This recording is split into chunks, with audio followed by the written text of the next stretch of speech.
Hey there, Michelle Saxman here. And y'all, I had to drop my glasses, sorry.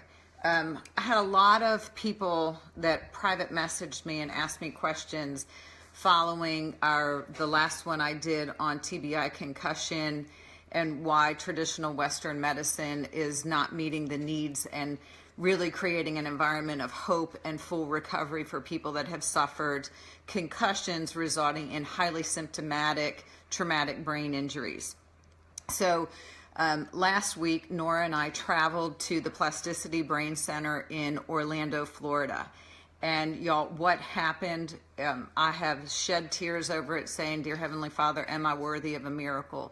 And the word is yes. It was a very intense week. They are very systematic, calculated. They understand how the brain works. And we went in on Monday morning, and it is a level of evaluations, testings. Then you take a break, and then you go back and you meet with doctors, and they give you an idea of how they want to treat it. You have your first, what they refer to as therapy session. Tuesday is 3 therapy sessions. Wednesday is more testing, review, assessment, and then determining how they go forward. Thursday, more review, more therapies. Friday is therapies, reviews, and how to do what you need to do when you get home. Y'all, on Wednesday, so again, half a day of evaluations work. Went Monday night, she had her first therapy session. 3 on Tuesday. Wednesday's evaluation, miracle. She was about an 80% improvement to pre-concussion symptoms. When we went down there, what was really our concern was Nora being highly symptomatic, and this is where I want to give people hope. Highly symptomatic with nausea, fatigue, and headaches. So when the doctor asked, "What do you want us to do? If you could pick 3 things, what do you want us to work on?" She said, "Fatigue, I need to improve my fatigue. Secondly, is I want to live without headaches. And thirdly was decrease in nausea."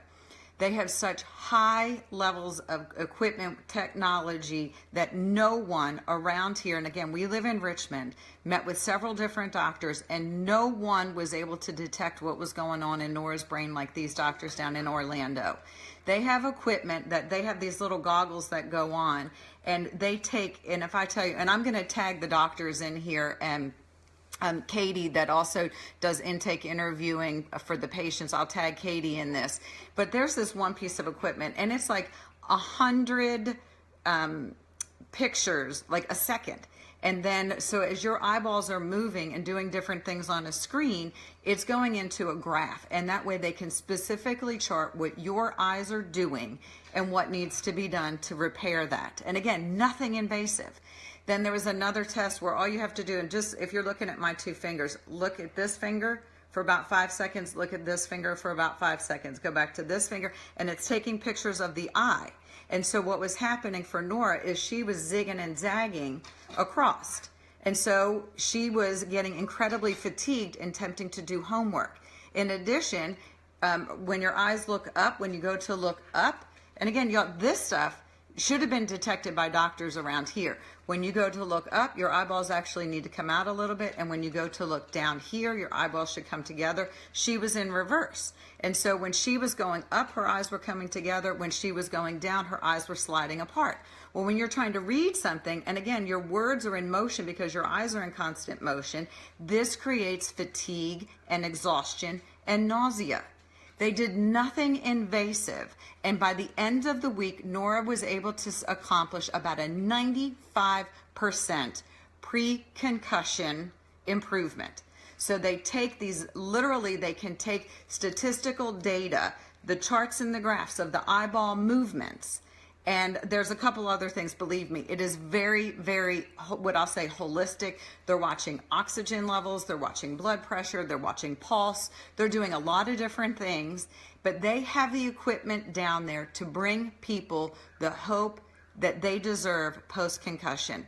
And again, I worked with doctors around here in the Richmond community. No one detected what was happening with her eyes. So if we had stuck with traditional occupational therapy, physical therapy, speech therapy, which is what they were saying was needed by traditional Western medicine and this culture around the Richmond community, we probably never would have gotten to the point that we did in the recovery for Nora. We came back this week. So Saturday we came back. We had a house full of people on Sunday. Nora went back to school Monday for one full class. Y'all, she hasn't been to school for one full class period since December. She was able to go back for one full class of leadership. She's back there right now. We're trying to get all the homebound missed material so she can get back full time. She's driving. On Sunday, she drove for the first time.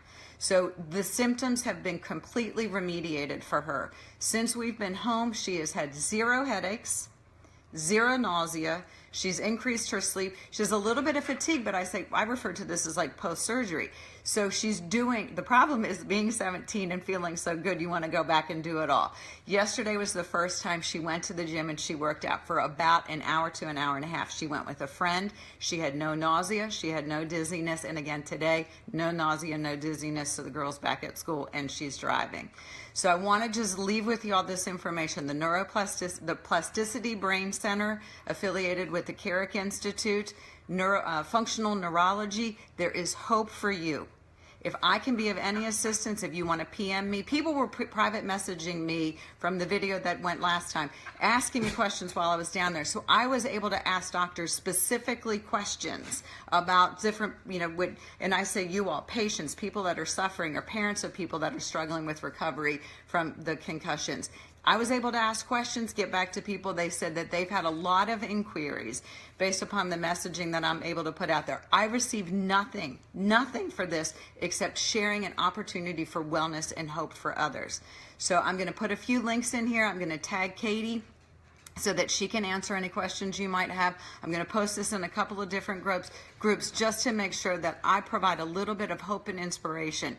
If I can be of any assistance, y'all just PM me below. But again, Nora was able to see, they say about 80% of their patients see a 50% improvement. Nora was able to get 95% improvement.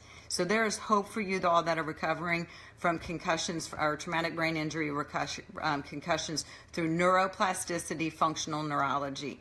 Y'all, if you have any questions, talk to me. I'm going to put a few more tags into this post. Have a super blessed day. Live to your fullest potential. Don't let these symptoms stop you from enjoying the life that you've been called to live. Talk to y'all soon. Bye-bye.